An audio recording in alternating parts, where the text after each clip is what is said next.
Students, आज की हमारी जो क्लास है उसका टॉपिक है लॉ ऑफ क्रिस्टलोग्राफी या क्रिस्टल विज्ञान के नियम। क्रिस्टल विज्ञान के नियम। क्रिस्टलोग्राफी क्या होती है ये हम पहले देख चुके हैं कि crystallography is an experimental science of determining arrangement of atom in crystalline solid. ठीक है, किस तरीके से क्रिस्टलोग्राफी के अंदर कुछ जो नियम हैं जो हमें इसको समझने में हेल्प करते हैं उन्हीं को आज हम देखेंगे, जिसमें सबसे पहला है वो है law of constancy of interfacial angles, अंतराफलक कोण की स्थिरता का नियम। जैसा कि नाम से ही पता लग रहा है, कॉन्स्टेंसी का मतलब क्या होता है? स्थिरता। इंटरफेशियल एंगल, अंतराफलक कोण, इंटरफेशियल एंगल जिसकी डेफिनेशन हमने पहले पढ़ ली कि इंटरफेशियल एंगल स्थिर रहता है, इसका एक नियम। लॉ ऑफ रोटेशनल इंडाइसेस, परिमेय घातांक का नियम। और जो तीसरा है वो है लॉ ऑफ कॉन्स्टेंसी सिमेट्री, सममितता का नियम। ठीक है, तो ये तीन नियम है जो हमें आज डिस्कस करना है, जिसमें सबसे पहला हम ले रहे हैं लॉ ऑफ इंटरफेशियल एंगल। तो जो पहला है वो है law of interfacial angle.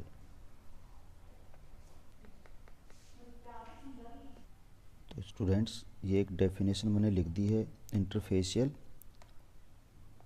Angle की स्थिरता के नियम की, जिसमें देखो डेफिनेशन आपके सामने है।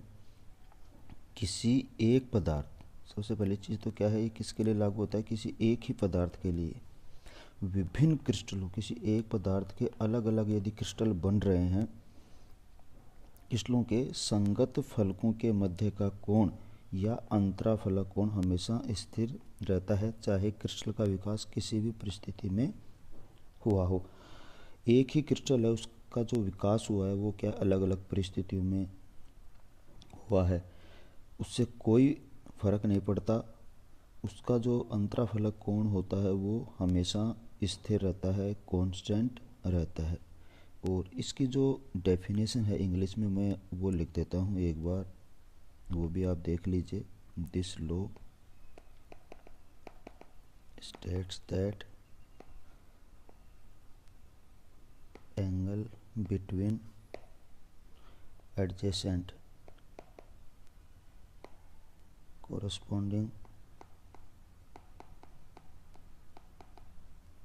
corresponding crystal faces will be constant regardless of crystal shape and size। देखिए, this law state that angle between adjacent corresponding crystal faces will be constant regardless, मतलब उस पर डिपेंड नहीं करता शेप और साइज पे।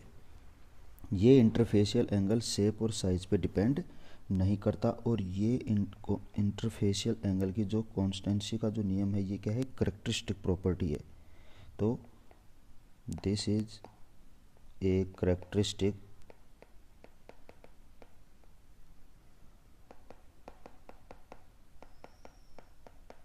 property of solid crystal substances। ठीक है, करेक्टरिस्टिक प्रॉपर्टी है ये, आपको याद रखना है। मतलब इसके द्वारा हम किसी भी क्रिस्टल को आसानी से पहचान सकते हैं। अब देखिए, एक डायग्राम बनाता हूँ मैं आपके सामने, उस डायग्राम को समझना। जैसे एक क्रिस्टल फेस मैंने ले लिया ये, ठीक है, इसका मान लो एंगल ये है 120 डिग्री ए। दूसरा मैंने ले लिया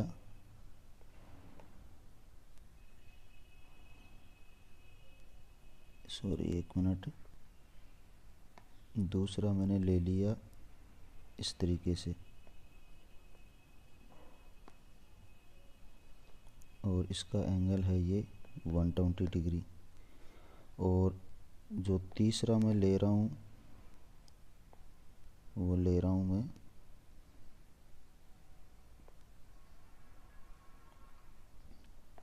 इस तरीके से, ठीक है ये। और मान लो ये एंगल भी होगा 120 डिग्री। आप इस तरीके से अलग अलग शेप के और भी बहुत सारे डायग्राम आप बना सकते हैं। सबके अंदर एंगल कितना आएगा 120 डिग्री। देखो रिगार्डलेस शेप एंड साइज, इनकी सबकी शेप और साइज क्या है, अलग अलग है। और अगर आप कोई दूसरा भी अगर लेना चाहें तो दूसरा भी ले सकते हैं आप। जैसे मैं आपके सामने बना दूं,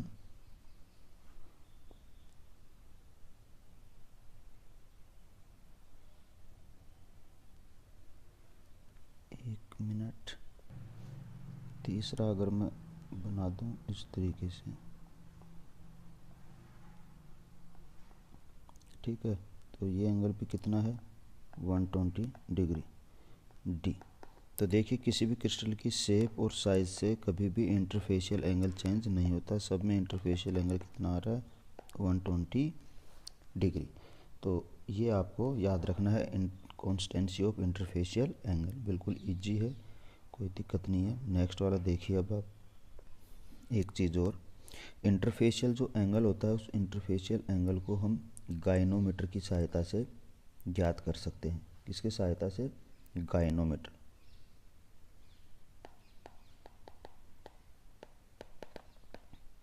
तो ये आपको ध्यान रखना है, इंटरफेशियल एंगल को हम गायनोमीटर की सहायता से ज्ञात कर सकते हैं।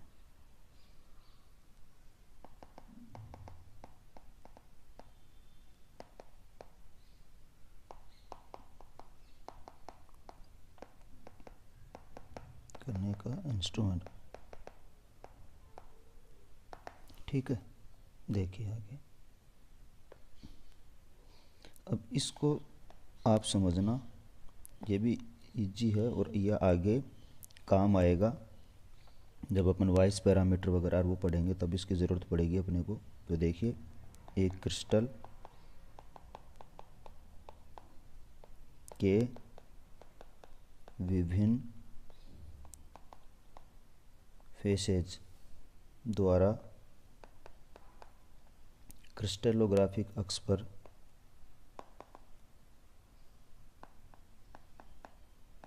क्रिस्टलोग्राफिक एक्सिस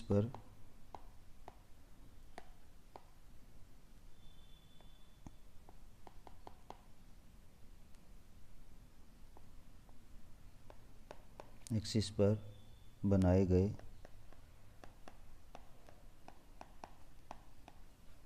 इंटरसेप्ट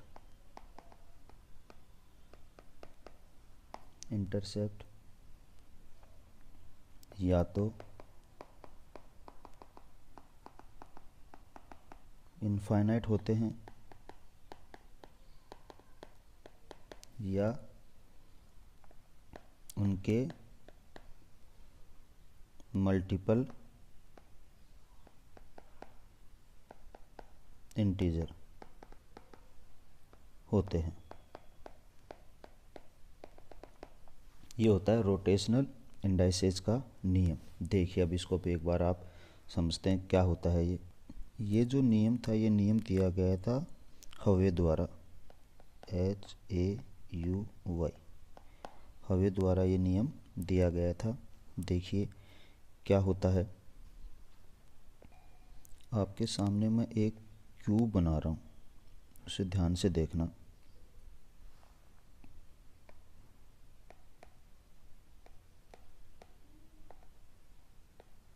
देखिए ये एक मैं क्यूब बना रहा हूँ, ढंग से देखना इसको।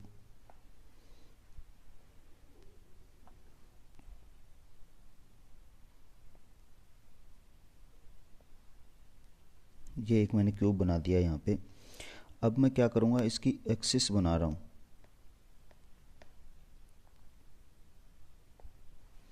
ये देखिए, ये एक एक्सिस यहाँ से यहाँ पे, ठीक है, एक एक्सिस इसकी इधर जाएगी और एक एक्सिस इसकी ये इधर जाएगी। तो इसको तो मैं मान लेता हूँ x, इसको मैं मान लेता हूँ y और इसको मैं मान लेता हूँ z, ठीक है। अब मैं यहाँ पे एक इंटरसेप्ट बना रहा हूँ, एक इस तरीके से ये, और एक इंटरसेप्ट हो गया मेरा ये। अब इन तीनों इंटरसेप्ट को मैं क्या कर देता हूँ, मिला देता हूँ।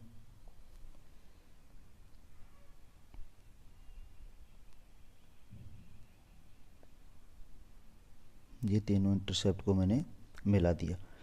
अब इस ये जो इंटरसेप्ट है, इस इंटरसेप्ट को मैं कोई नाम दे देता हूँ ए बी सी, ए बी और सी।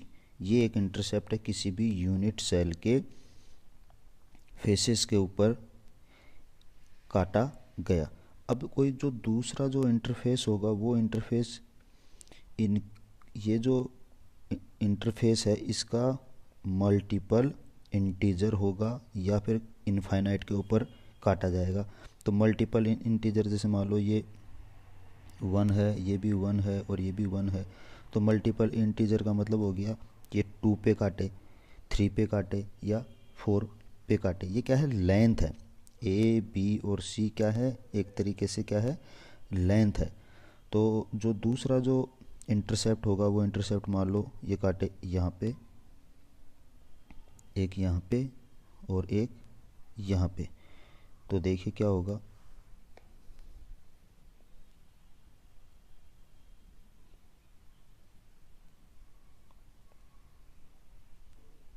जी इस तरीके से, ठीक है। इसको भी मैं नाम दे देता हूँ, इसको नाम दे देता हूँ मैं x, इसको नाम दे देता हूँ z और इसको नाम दे देता हूँ इधर में y। तो मेरे पास में दो इंटरसेप्ट है, देखो, एक तो ए बी सी और एक x y और z। और ये जो x y z है ये क्या है, इसका मल्टीपल इंटीजर।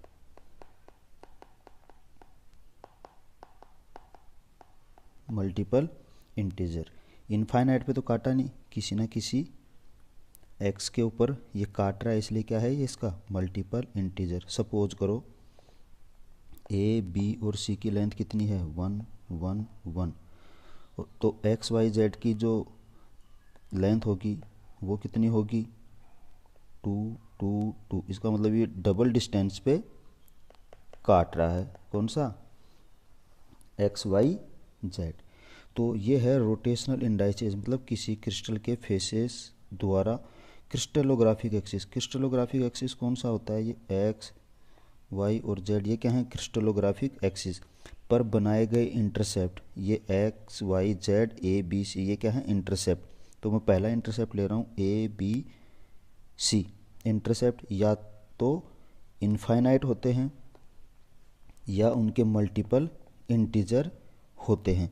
तो या तो इनफाइनाइट होंगे या फिर मल्टीपल इंटीजर। तो इनफाइनाइट तो हमने यहाँ पे लिया नहीं, क्योंकि इनफाइनाइट लेंगे तो पैरेलल बनेगा, जो भी यहाँ पे दिखा नहीं रखा, बाद में मैं आपको दिखाऊंगा। या फिर मल्टीपल इंटीजर होते हैं, तो मल्टीपल इंटीजर हो गए ये एक्स वाई जेड। आप एक तीसरा और अगर बनाना चाहें तो आप बना सकते हैं। जैसे तीसरा मैंने यहाँ बना लिया ये इस तरीके से, तो तीसरा और बन जाएगा। इसको मैं नाम दे देता हूँ, मान लो पी क्यू और आर। तो एक और बन जाएगा यहाँ पे पी क्यू और आर, और ये इसकी जो डिस्टेंस है मान लो वो हो गई 3 3 3। तो देखो जो पहले वाला जो इंटरसेप्ट है उसका मल्टीपल इंटीजर हुआ कि नहीं हुआ, 3 3 3। अब ये कोई ज़रूरी नहीं है कि 3 3 3 ही आए, एक 2 भी हो सकता है। जैसे देखिए किस तरीके से, जैसे मैंने एक क्यूब बना लिया यहाँ पे, फिर से देखना ध्यान से,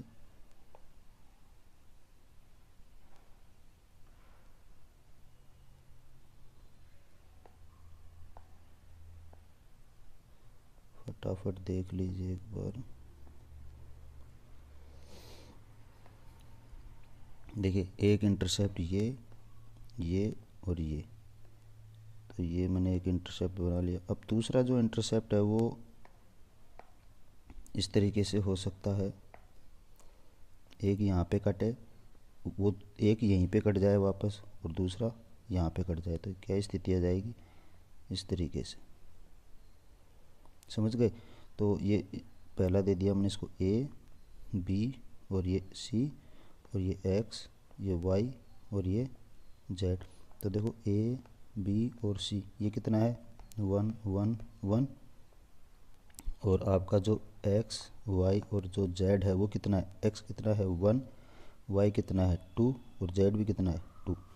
तो इस तरीके से भी हो सकता है, लेकिन इसका मल्टीपल इंटीजर ये हुआ, इसका मल्टीपल इंटीजर ये हुआ, ये क्या हो गया, सेम हो गया। तो ऐसा भी हो सकता है। इनफाइनाइट के ऊपर भी काट सकता है, उसका भी हम देखेंगे आगे। ठीक है, तो ये होता है हमारा परिमेय घातांक का नियम, ये जो आपको ध्यान रखना है, इसमें और इससे ज़्यादा कुछ नहीं है। अभी देखो ये जो सेंटर वाला जो पॉइंट होता है ना, इस सेंटर वाले पॉइंट को हम क्या नाम दे देते हैं, ओ। इसको क्या नाम दिया है मैंने, ओ नाम दिया है। तो लेंथ क्या हो जाएगी, ओ ए, ओ बी, ओ सी। ठीक है, और इसको ओ ए को नाम दिया मैंने ए, इसको बी और इसको सी। ये क्या है, लेंथ है। समझ में आ रही है बात, क्या है, लेंथ ए बी सी। अब जो इंटरसेप्ट ये एक्स एक्सिस पे है, इंटरसेप्ट ऑन एक्स एक्सिस,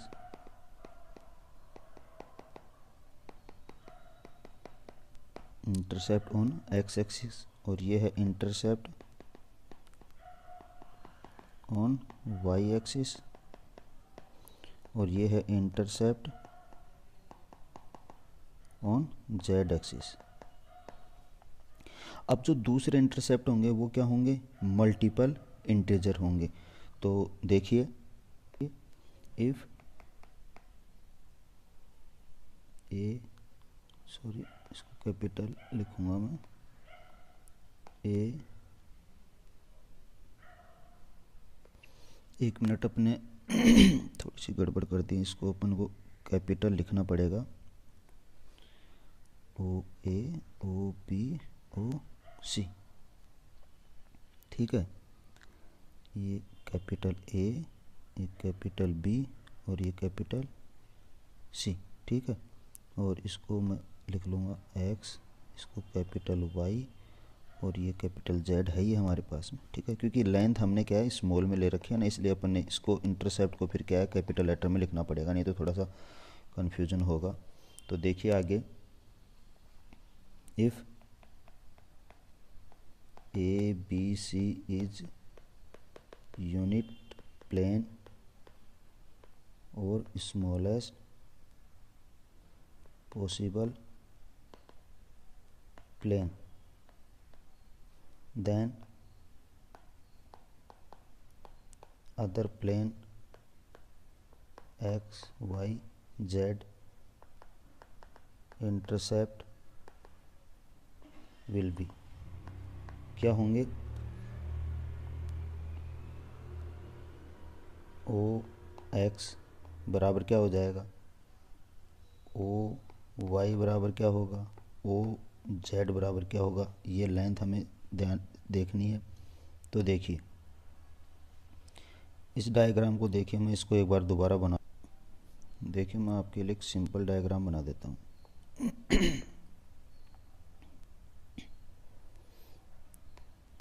ये देखिए अपने यहाँ पे एक, ये तो हमारा हो गया ओ, और जो हमारे जो इंटरसेप्ट हैं ए बी, और ये इधर मैंने मान लिया एक एक्सिस और मेरे को बनाना है यहाँ पे,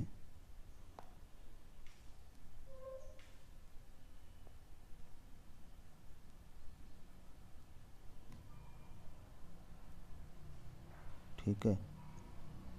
तो वो सॉरी, तो देखिए एक इंटरसेप्ट तो हो गया ये इस तरीके से। ठीक है, ओ ए ओ बी और ओ सी, तीनों के तीनों इंटरसेप्ट हो गए एक्स वाई जेड एक्सिस पे। और एक इंटरसेप्ट मैं ले लेता हूँ यहाँ पे और यहाँ पे। तो ये हो गया मेरे पास में। तो इसका कलर चेंज कर लेता हूँ।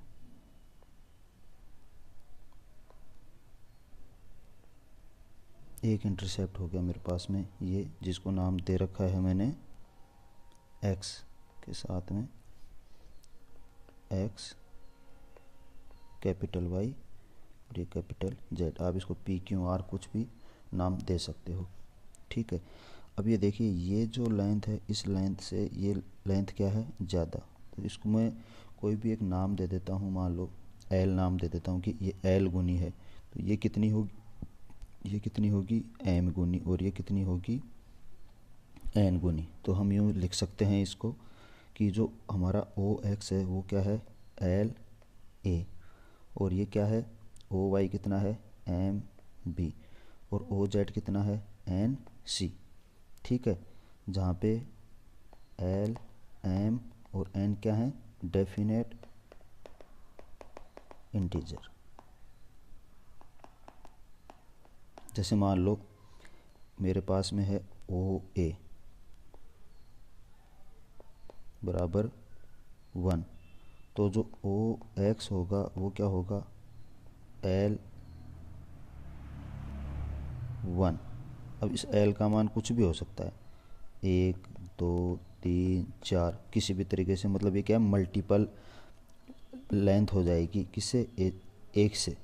यहाँ पे आप ए भी रख सकते हो, LA गुना, तो 1A 2A 3A 4A इस तरीके से आ जाएगी। तो देखो L के मान आ गए, 1 आ गया, 2 3, ये सब क्या है L के मान। तो ये क्या है मल्टीपल इंटीजर। इस तरीके से आप लिख सकते हैं। ऐसे ही क्या हो जाएगा M गुना, और ऐसे ही क्या हो जाएगा N गुना। देखिए ये वाली जो लेंथ है, ये वाली लेंथ क्या है LA गुना, और ये वाली जो लेंथ है ये क्या है M गुना B से, और ये वाली जो लेंथ है वो क्या है N गुना, तो NC, ठीक है। ये यहाँ से यहाँ तक की C है, यहाँ से यहाँ तक की कितनी है A है, और यहाँ से यहाँ तक की कितनी है B है। अब यहाँ तक ये क्या होगा इसका मल्टीपल। तो इस तरीके से हम इसको समझ सकते हैं। आप एक बार इसको पढ़ना।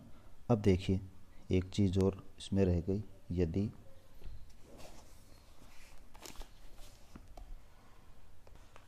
देखिए यदि कोई फलक किसी अक्ष के समानांतर है तो वह फलक उस अक्ष को इनफाइनाइट पर काटेगा, और यह इनफाइनाइट का चिन्ह उस अक्ष से पहले लिख देंगे। जैसे मान लो x y और z एक्सिस के ऊपर जो इंटरसेप्ट हैं वो हैं A B और C, ठीक है। और इसी तरीके से x y और z एक्सिस पे जो दूसरा जो कोई इंटरसेप्ट है वो इंटरसेप्ट क्या है A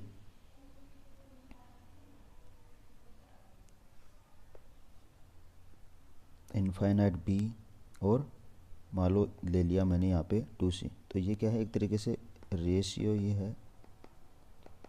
तो इसका मतलब क्या हुआ कि जो x एक्सिस पे जो इंटरसेप्ट है वो वहीं पे काट रहा है, दूसरा वाला क्या हो गया इनफाइनाइट पे काट रहा है। इसका मतलब ये क्या है उस एक्सिस पे पैरेलल है, और जो तीसरा वाला है वो किस पे काट रहा है दुगनी डिस्टेंस के ऊपर काट रहा है। अब देखिए जो पैरेलल एक्सिस है जो इनफाइनाइट वाला है, इसका जो सीधा सा जो मतलब है वो सीधा सा मतलब क्या है कि वो उस एक्सिस के ऊपर काट ही नहीं रहा।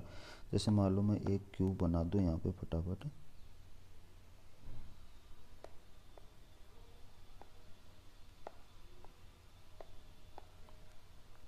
ठीक है। और अगर इस तरीके की मान लो स्थिति आ जाए,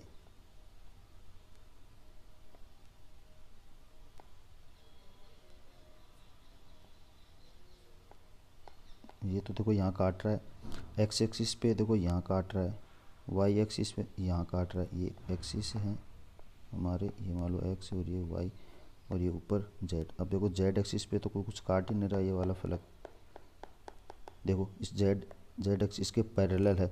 तो जो जेड वाली जो जगह आएगी ना उस जेड वाली जगह के फिर वहाँ पे मैं क्या लिख दूँगा, इनफाइनाइट सी, मतलब वहाँ काट ही नहीं रहा। ठीक है, तो इस तरीके से हमें ध्यान रखना है इन चीज़ों का। और एक चीज़ और ध्यान रखने वाली है, जो ये हमारे जो एल एम और एन जो यहाँ पे आए हैं, इनको हम वाइस इंडाइसेस भी कह देते हैं, WEISS, वाइस इंडाइसेस। इनके बारे में हम पढ़ेंगे, वाइस पद्धति और मिलर पद्धति, वहाँ पे इसको डिस्कस करेंगे। अब जो हमारा जो सिमेट्री वाला जो रह गया था एक, कौन सा, ये वाला laws of constancy of symmetry, ये हम बाद में देखेंगे, क्योंकि इसके लिए हमें पहले क्यूब की जो सिमेट्री है वो सिमेट्री देखनी पड़ेगी। तो इसको एक पूरे टॉपिक को ही हम अलग से डिस्कस करेंगे, क्योंकि एक बड़ा टॉपिक है, कितने फोल्ड एक्सिस हैं, सिमेट्री होती है, प्लेन ऑफ सिमेट्री क्या होती है, तो इसको हम बाद में डिस्कस करेंगे। ये दो टॉपिक तो आपको क्लियर हो गए होंगे, ठीक है, इसको बाद में देख लेंगे। Thank you.